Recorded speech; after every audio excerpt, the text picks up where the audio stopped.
할렐루야, 우리 주님을 찬송합니다. 유튜브를 통해서 매일 함께 성경 공부해서 1년의 성경 일독하는 전 세계에 흩어져 있는 500여 명의 우리 매일 함께하는 꿀송이 보약교티 식구 여러분 안녕하십니까? 오늘 2023년 11월 21일 화요일입니다. 오늘의 본문 말씀은 에베소서의 말씀입니다. 1장부터 6장까지를 다 읽도록 하겠습니다. 에베소서는 어떤 책인가? 저는 개인적으로 솔직히 말해서 에베소서가 이렇게 쭉 읽으면 상당히 좀 어렵다, 좀 문체가 무겁다는 느낌이 듭니다. 워낙 깊은 기독교의 교리를 거침없이 사도 바울이 진술하고 있기 때문에 사도 바울이 사용하는 어휘가 영적으로 굉장히 파악하기가 어려운 말씀이 많이 있기 때문입니다. 예를 들어볼까요? 에베소 1장 23절에 교회는 그의 몸이니 만물 안에서 만물을 충만케 하는 자의 충만이니라. 교회에 관한 말씀인 것 같은데요. 그리스도의 몸인데 만물 안에서 만물을 충만하게 하는 자의 충만이 교회다. 여러분이 쉽습니까? 사도 바울은 자기가 그 개념을 다 알고 있기 때문에 거침없이 이런 말씀을 하셔요. 그런데 듣는 우리는 시방 저게 무슨 뜻인가? 잘 생각을 해봐야 끙끙 앓고 생각을 해봐야 겨우 이해할까 말까 합니다. 그리고 에베소서 3장 10절에 이제 교회로 말미암아 하늘에 있는 통치자들과 권세들에게 하나님의 각종 지혜를 알게 하려 하심이니, 하늘에 있는 통치자들과 권세들에게 교회로 말미암아 하나님의 각종 지혜를 알게 한다. 이런 말씀도 굉장히 어렵지 않습니까?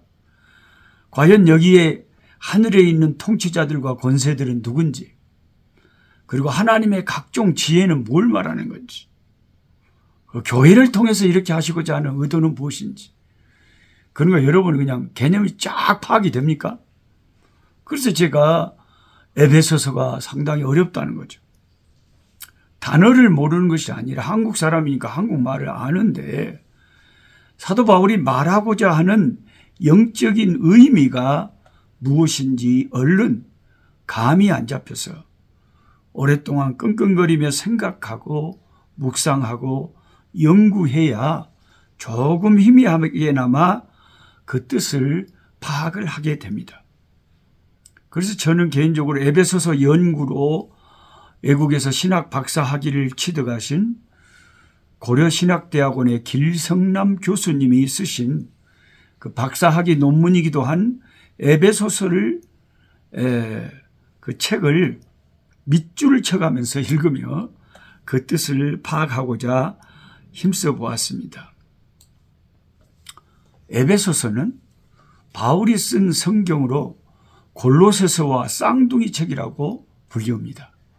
그래서 혹시 여러분 어떤 목사님이 에베소서의 쌍둥이가 어느 책입니까? 그러면 골로새서 이렇게 말씀하셔야 됩니다.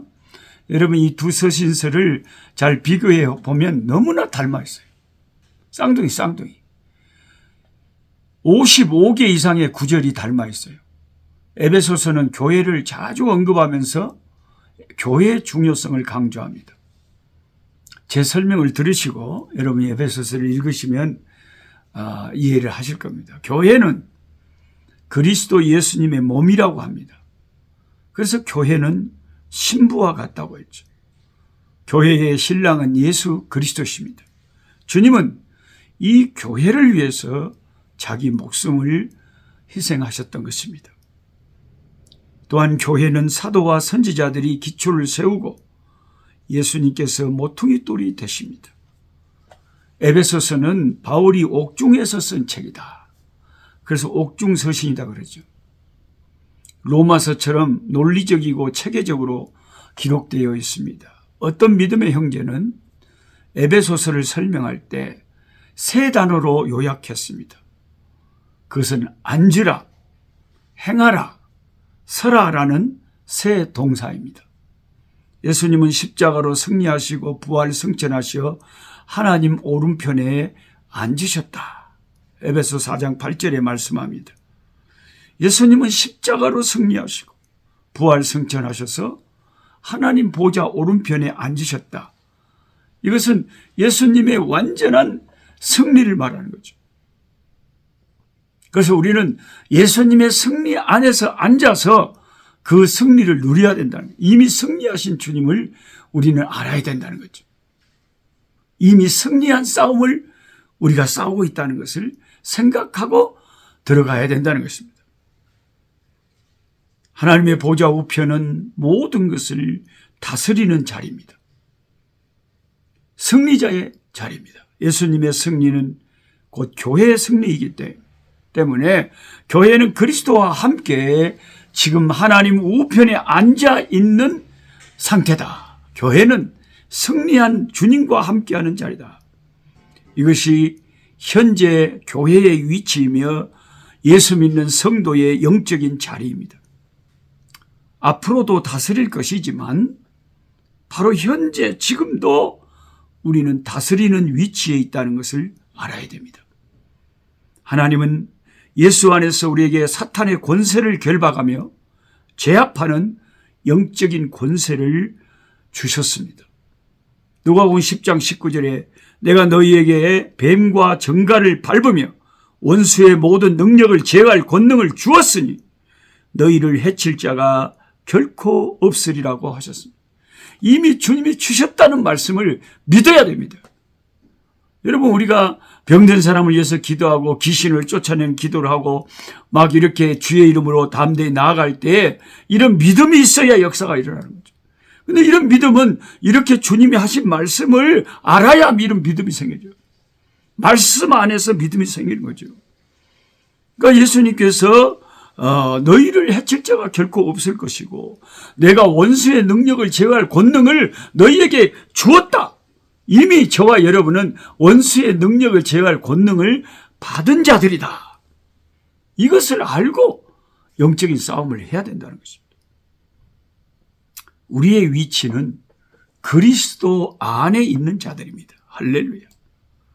에베소서는 그리스도 안에서라는 단어를 1장에서 3장까지 무려 22번이나 언급하고 있습니다. 사도 바울이 입만 열었다 하면 그리스도 안에서, 그리스도 안에서, 예수 안에서, 예수 안에 있는 우리들이죠. 예수 밖에 있는 우리들은 상상할 수도 없습니다. 우리의 위치를 항상 우리는 이제 예수 안에 있는 자들이라는 위치를 확인하고 확신하고 행동을 해야 됩니다. 에베소 4장 15절 32절에는 행하라 그랬죠. 부르심에 합당하게 행하라. 성령이 이미 하나 되게 하신 것을 힘써 지켜라. 그러니까 분열되지 말고 화목하고 성도들과 하나 되라는 거죠. 한 분 하나님, 한 분 성령님, 한 분 예수님. 우리는 교파가 달라도요. 다 사실은 하나님의 백성으로서 우리는 한 식구입니다. 이단이 아닌 한. 그리고 마지막으로 서라. 서야 된다. 에베소 6장 10절부터 하나님의 전신갑주를 입고 서서 영적인 싸움을 해야 한다는 것입니다. 저와 여러분의 싸움은 혈과 육의 육신의 싸움이 아닙니다. 우리의 싸움의 상대는 통치자들, 권세자들, 어둠의 세상 주관자들, 악령들, 사탄 마귀 그 종자들, 이런 무리들이 우리들의 싸움의 대상입니다. 이들은 우리 육신의 눈에 보이지 않는 영적인 세력들입니다. 우리의 속사람이 강건해지고 그리스도의 넘치는 사랑을 알므로 단단히 무장하여 마귀와의 전면전에 나서야 됩니다. 에베소서는 그래서 어려운 책입니다. 그러나 이미 권세를 받은 사실을 여러분이 확신하시고 우는 사자같이 덤벼드는 마귀와의 치열한 영적인 전투에서 불태전의 믿음으로 끝까지 싸워 승리를 마침내 쟁취하는 우리가 되어야 되겠습니다. 그 다음에 이제 에베소서에는 그 교회를 향한 바울의 기도가 직접 사도 바울이 한 기도가 2번이나 나옵니다. 3층전 셋째 하늘 낙원에까지 가본 신령한 이 하나님의 사람의 기도는 어떤 것이었을까요? 우리는 교회에서 목사님의 기도도 많이 듣고 장로님의 기도도 듣고 또 나도 늘 기도하지만 사도 바울 같은 위대한 하나님의 사람은 어떻게 기도를 했을까요? 어떤 내용의 기도를? 그걸 한번 우리가 성경을 통해서 살펴보자는 거죠.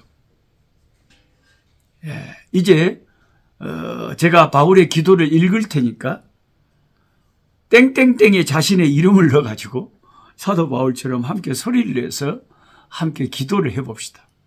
하나님 아버지, 지혜와 계시의 영을 주셔서 땡땡땡 자기 이름을 넣는 거예요. 저는 노록수가 하나님을 더 많이 알게 해 주십시오.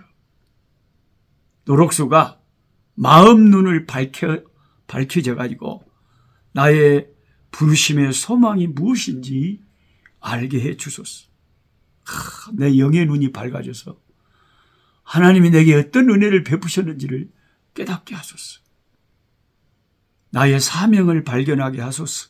또한 성도 안에서 그 기업의 영광의 풍성이 무엇인지 알게 하소서. 하나님의 영광을 보기 원합니다. 그 풍성함을 실감하고 하나님의 영광의 그 풍성함을 소망하며 기뻐하며 살기 원합니다. 주여, 노록수의 마음 눈을 밝히셔서 믿는 우리 안에서 일하시는 하나님의 능력이 얼마나 큰지를 알게 해 주소서. 이 큰 역사를 알므로 의기소침하지 말고 강하고 담대할 수 있게 해 주소서. 주여, 노록수를 성령으로 속사람을 강건케 해주시길 원합니다. 겉사람의 건강도 중요하지만 속사람의 건강은 더 중요합니다. 날마다 보약 같은 말씀을 먹고 내 속사람이 살찌고 힘있게 하소서. 또한 구하옵나니 주여, 믿음으로 그리스도께서 노록수의 마음에 계시기를 원합니다. 내 마음이 예수로 가득 차게 하소서. 그리고 주님, 마지막으로 구하나니 노록수에게 지식에 넘치는 그리스도의 사랑을 알게 하소서. 그 넓이와 길이와 그 깊이를 알게 하소서. 나 같은 자에게도 미치시는 그 큰 사랑을 인하여 나의 영혼이 소망을 갖게 하소서. 예수 그리스도 이름으로 기도하옵나이다. 아멘. 네, 제가 제 이름을 붙여서 노록수라고 했던데 여러분의 이름을 붙여서 이렇게 기도하면 우리가 한 번도 지금까지 기도해 보지 못한 굉장히 높은 수준의 바울 사도의 기도를 그대로 따라하는 거죠.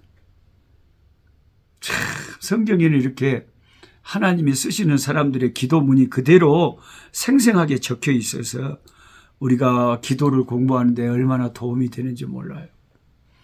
여러분, 에베소서에 나오는 이와 같은 바울의 기도를 반복해서 읽으시면서 이런 기도를 여러분들도 자주 입만 열었다 하면 기도할 때마다 이런 내용의 기도가 나올 수 있도록 우리의 영의 눈을 열어주시고 그리스도 안에서 내가 얼마나 풍성한 은혜를 받고 있는 자인가를 깨닫게 해달라고 자꾸 기도하는 우리들이 되었으면 좋겠습니다. 확실히 사도 바울의 기도는 영적이며 우리의 기도보다 차원이 높습니다.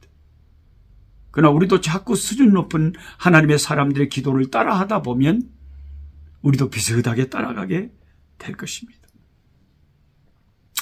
사랑하시는 주님, 에베소서를 읽습니다. 사도 바울의 가르침을 받습니다. 그것이 곧 주님의 가르침인 줄 믿습니다. 아버지, 이미 승리하신 주 안에서 우리가 구원을 받은 자이며 은혜를 입은 자이며 하나님의 백성들이 되었으며 하나님께서 천사들을 우리를 보내서 보호하시고 하나님이 아끼고 귀히 여기시는 하나님의 자녀들인 줄 믿습니다. 예수 그리스도 안에서 내가 얼마나 놀라운 영적인 축복을 받은 자인가를 깨달아 알 수 있는 은총을 베풀어 주시옵소서. 사도 바울이 기도한 대로 우리도 이런 주님의 사랑을 깊이 알고 내가 얼마나 큰 사랑을 받고 있는 자인가를 깨달을 수 있는, 영안이 열릴 수 있는 기도를 하기를 원합니다. 아버지, 사도 바울에게서 기도를 배우기를 원합니다. 우리의 기도가 깊어지고 더 영적인 것이 되게 하옵소서. 예수님의 이름으로 기도하옵나이다. 아멘. 약한 자 힘주시고 강한 자 바르게 주한 자 정케함이 주님의 뜻이라. 해 아래 압박 있는 곳 주 거기 계셔서 그 팔로 막아 주시옵소서.